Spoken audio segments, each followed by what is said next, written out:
Raajii ammoo maayikii qabaddaa. Okay, ani qabadheera see sorry.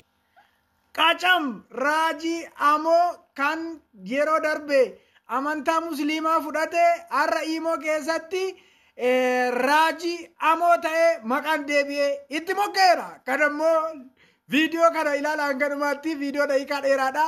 Ammallee akka tasaa otoo ani qacamii keessa deemaa jiru achi keessatti raajonni tokkoon isaanii namni achi keessatti nama waaqayyoo raajii amoo jedhanii akkasuma ta'aa jiru.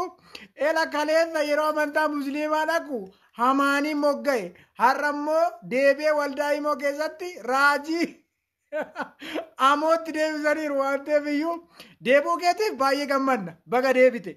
Garuu maal dhabde laata? Maal barbaacha dhattee achii dhabde immoo deebi'uudhaaf immoo karaa soqachaa jirta laata?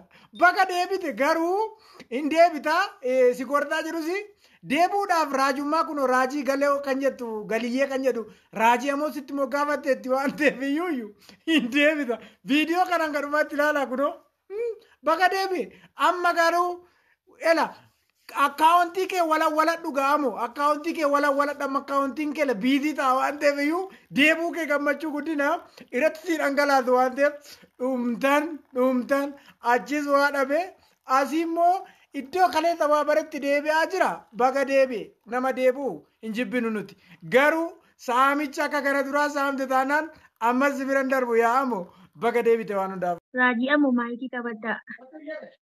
Okay, ani qabadheera see sorry. Maayikii kee jala dhagahame. Thank you. Akkatti dabalamanii obboleessa keenya gorsanillee dubbii sagalee waaqayyoo keessaa kutaa mucaafa qulqulluu keessaa dubbisaniif illee kadhatanii yeroo kadhataallee qabaannee natti tolaa isiniin jedha. Tajaajiltoonni na biraa adii qabdanii lakkoofsa 2 keessaa naaf barreessaa guruupiinidha eebbifama. Ayyee galuu eebbifami. Nami waaqayyoo si gaafatanii ture ejjetaan. Na biraa qabu isaanoo.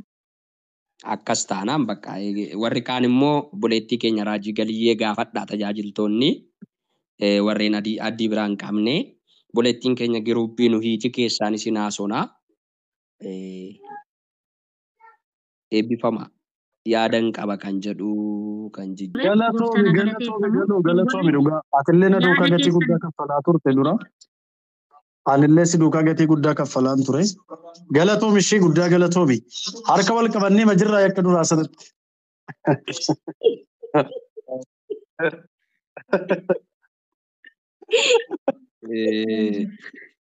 Galatooma.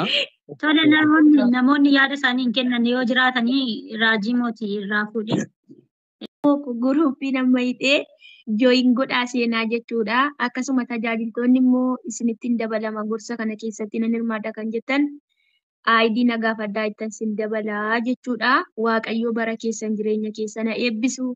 Meemmee warri gammaddan deebi'uu obboleessa keenyaatti warri gammaddan jechuma akkasii keessaa madduu hin beektu yoo ta'e mee warra iddoo garaagaraa yoo argitanii arraba isaan dubbatan safuu afaan nama qabachiisa jechuudha.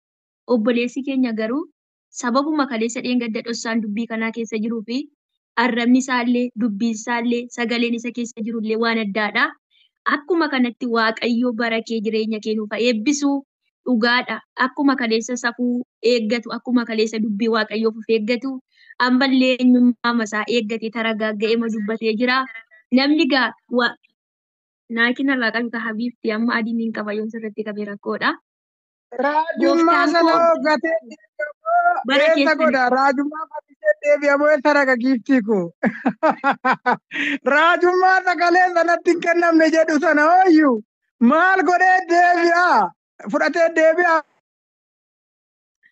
Eegoof ayyaanni waaqayyo isiniif dabalamu. Akkasuma warri gammaddanii badiisa nama kamittuu warri hin gammanne warri deebi'uu isaanii yaada garaa garaan diinaa eebbisu. Namoonni tokko raafama keessa jirtu akkasidhaa maaloodhaa hin jettan uumaa rakkoo hin qabu geddallamu. Isa kaanuu hin dandeenye waan ta'eef hin dandeenya isiniin jechuun barbaada. Sinaa eebbisu yaadan qaban obboleessa keenyaaf kan jettan yoo jiraattanii kontinuutti fufaa. Waaqayyoon isinaa eebbisu. guyyaa har'aatiin lama amoon gara kana dhufuunsa. Amoon gara kana kan dhufe sila gooftaa Yesuus keessa isaatti waan jiruuf obsa waan dhoowweef gara kana dhufe. Obboleessi keenya hundaa ol immoo diina ol immoo ati eebbifamu Waaqayyoon baraaf jireenya keessi isaa eebbisu siinis hin abaarru. Nama Waaqayyoo too fakkaattu garuu wanta kana hojjechuun kee sirrii miti. Maaliif Waaqayyoon gaafa Faari'ooniin saba Israa'el ari'achaa ture garaa isaa jabeessee sammuu isaa adoche jechuudha. Kanaaf waan siifis jennumaa hin qabu. Eebbifamatis lafa jirtu. Waa tokko hin dubbanne. Dhaloota hedduu mana Waaqayyoo keessa ari'achuu keetti diina amantoota akka taate moo hin dagatin. Kanaafuu eebbifamaa hundumti keessanuu baay'ee sin jaalladhaa. Raajii mootii asis moo irraa nafin hadaraa. Siifi galiyyeetti kennineerra waa'ee amoo kana booda nuti mana gola ormaa keessa waan jirruuf siifi raajii galiyyee fi raajii mootiitti kennineerra dhimma kana jechuudha. Dhiifama guddaa naa godhu silaa yoon nu dhagahuu diddee Waaqayyoon si adabee si haa fiduu jennaan miidhama koo jaallattaa jedhee an akka gara gooftaatti dhuftuu fi kanatti qabamte dhiifama guddaa. Rakkoon qabu normaal rakkoon hin jiru. Ani bari ati nama guddoodha duuba jechuun nama waa beekudha. Rakkoon qabu ani baay'ee si kabaja durumayyuu. Okay, eebbifama. Galatooma hundi keessan iyyuu mootii atillee hundi keessan galatooma galoo as ta'u atillee keessan as majjattaa. Galatooma dhugaa galanni keessan ana biratti baay'ee guddaadha. Baay'een isin kabaja bakka guddaan isiniif qaba. Galatoomaan isiniin jala dhugaa dubbachuudhaafi. Naa jiraadhaa dhugaa rabbii. Ameen.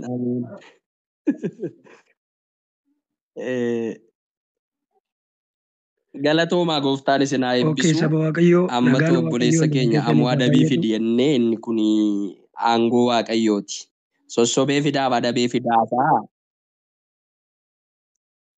Ameen. Ishi nama Waaqayyoo. Kanadha eebbifamaa isin haa eebbisu. Kana namatti hin qabamu amoon kolfee darba malee waan akkasii hin qabamu hin beeka qoosaa. Namni ni kufa sin kaasee akkuma raajiin dajaneefaa dubbachaa turanii yaada gabaabaa kanan kennuu barbaadu yoo jiraate. Namni Waaqayyoo raajii amoonis jechuudha nama tajaajilaa ture nama dubbii dhugaa beeku nama eenyummaa Kiristoos beekudha jechuudha. Kanaaf baay'ee irratti dubbachuun nama hin barbaachisu. Sababiin isaa ganaa gara biyya lafaatti dhufa osoo hin taane nama tajaajilaa ture. Sagalee bira jira maayikii kee qabaddaa nama Waaqayyoo. Raajii ammoo maayikii qabaddaa. Okay, ani qabadheera seen sorry. Maayikii kee jala dhaga'e. Thank you. Hundumti keenya qulqulloota ta'anii osoo hin taane iddoo jirutti si wajjin jirra Waaqayyoodhaan si kadhanna. Kanaaf yeroo dheeraa hin fayyadamin hin seeni. Keessattuu miidiyaa tiktaakaa jechuudha. Yeroo hundumaan banne of tasgabbeessee of ilaalee maaliif har'a hin jira malee addi janiin amma isinitti dubbadha malee boru waan ta'u hin beektan isin. Amma isinitti dubbadha malee boru waan ta'u hin beektan. Kanaaf wanti hundumtuu hin darba. Hordoftoota miilina qabaannee 100 qabaannee 10 qabaannee biilina qabaannee hundumtuu hin darba. Kan hin dabarre jireenya bara baraa sanaaf kaadhimamuun murteesseedha jechuudha. Kanaaf isa kana qopheessee isa kana siin jechuu barbaada. Tajaajiltoonni irree raajii galiyyeen namoota tokko itti dabalee keessaanis ni haasofna eebbifamaa kabajamaa halkan kun halkan eebbifamaa isiniif haa ta'u guddaa isin jaalladha itti fufaa raajii. Dhugaa baay'ee namatti tola obboloota ko adaraa keessan amma isinii danda'ametti wal gorfadhaa malee dabarsitanii waliin kenninaa. Ofiima keenya baasnee dabarsinee wal kenninee ofiima keenya waan hundumaarraa wal geenye. Kanaafi Waaqayyoo hubannaaf ogummaa nuuf haa kennu. Adaraa keessan garaa bal'adhaa fuula dhaabbatee ofii isaatii. Ani xiqqoo hojii wayii harkaa qabeetta. Dhiifama amma kana laayibii baniin ture cufeera laayibii ture kanan cufee haasoo keessa addaan kutuu dheedhi. Jabaadhaa ishee meesti nan deebi'a dhiifama daka taa'ee waa ta'e sirreeffadha. Kan taa'ee dhaga'uu isaatti jechuudha. Baay'ee keessi koo gammadee.